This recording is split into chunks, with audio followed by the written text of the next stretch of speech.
Ce dimanche, nous célébrions la journée mondiale contre l'endométriose, une maladie complexe, douloureuse et méconnue du grand public. Avec nous, Guillaume Doucet, bonsoir. Bonsoir.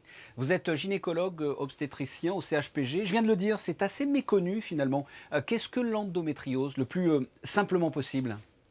Alors, l'endométriose, c'est une pathologie inflammatoire caractérisée par la présence de cellules de l'endomètre en dehors de la cavité utérine. Mhm. En fonction de la localisation de ces cellules, on parlera de différents types d'endométriose. Mhm. Initialement, en fait, ces cellules de l'endomètre, elles vont réagir de la même façon aux variations hormonales des patientes. D'accord. Ainsi, lorsque les patientes vont avoir leurs règles, ces cellules qui vont être localisées en dehors de la cavité utérine, eh bien, elles vont être responsables d'une symptomatologie, d'une réaction inflammatoire sur leur lieu d'implantation qui sera responsable des symptômes de nos patientes. Alors on parle de symptômes. Quels sont justement les symptômes? Qu'est-ce que ressent la personne qui est atteinte d'endométriose? Alors, le premier symptôme ressenti par la patiente sera des règles très douloureuses. Ces ces douleurs auront un véritable impact sur la qualité de vie de ces femmes parce que certaines d'entre elles sont obligées d'être en arrêt de travail ou de manquer l'école pour les lycéennes au moment de leurs règles. Mhm. Les autres symptômes que l'on pourra retrouver dans l'endométriose seront des douleurs lors des rapports sexuels ou des troubles digestifs ou urinaires au moment des règles. Et enfin, le dernier symptôme des patientes atteintes d'endométriose sera la difficulté pour ces patientes de tomber enceintes.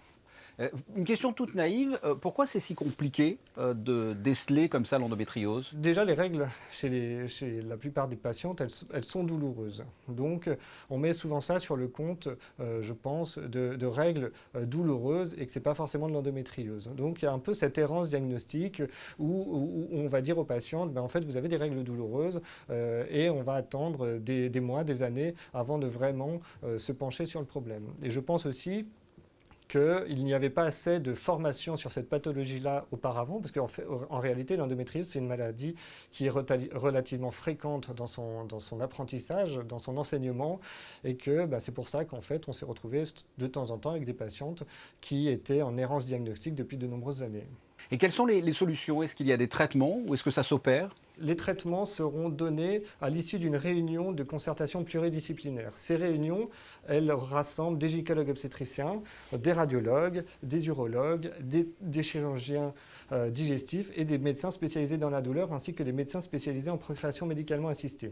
À l'issue de cette réunion, on va pour toutes les patientes, donner un traitement antalgique. Ce traitement antalgique sera bien évidemment adapté à l'intensité des douleurs de la patiente et c'est pour cela qu'on fait appel aux médecins spécialisés pour la douleur.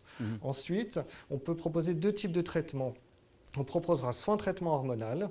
Le traitement hormonal se fera à travers une pilule contraceptive ou un stérilet. Et ce traitement hormonal, il aura pour objectif de diminuer les symptômes, voire de complètement les arrêter. Chez certaines patientes, il y a une indication chirurgicale. Actuellement, aujourd'hui, dans d'autres centres de recherche se développe une nouvelle approche dans le traitement de l'endométriose et notamment sur l'endométriose pelvienne profonde grâce à l'IFU. L'IFU, c'est une nouvelle technique où on va envoyer des ultrasons sur les nodules d'endométriose qui sont profonds afin, entre guillemets, de les brûler et de les rendre inactifs. Ceci permettra d'éviter pour certaines patientes la chirurgie qui peut être lourde de comorbidité. D'accord. Et qui peut être atteint d'endométriose? Il y a une tranche d'âge particulièrement touchée, c'est génétique. En résumé, il y a un stéréotype de la personne concernée par cette maladie? Alors, l'endométriose, c'est à peu près 10% des femmes en âge de procréer. Et en fait, l'origine, elle est multifactorielle. Il y a à la fois une composante génétique. On sait que des patientes dont la mère était porteuse d'une endométriose ont un peu plus de risque d'avoir également de l'endométriose. On a des facteurs également environnementaux et on a également des facteurs liés aux menstruations de la patiente. C'est-à-dire des patientes qui ont des règles très abondantes ou des règles très précoces. On a retrouvé que c'était des facteurs de risque d'avoir une endométriose. Qu'est-ce que vous conseillez aux femmes donc, qui nous écoutent concernant l'endométriose? Qu'est-ce qu'elles Eh bien, devraient faire? Eh bien, alors, effectivement, si ces patientes ont des règles douloureuses, eh bien, je pense qu'il faut aller voir son médecin traitant ou son gynécologue pour faire le point.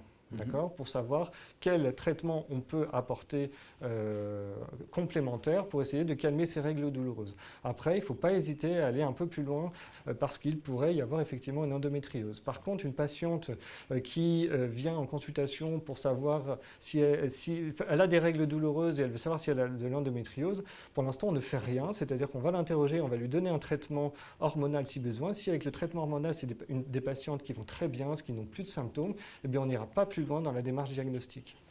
Voilà, j'espère qu'on a éclairé un peu les téléspectateurs concernant cette maladie complexe et puis assez méconnue. Guillaume Doucet, merci. Je vous remercie.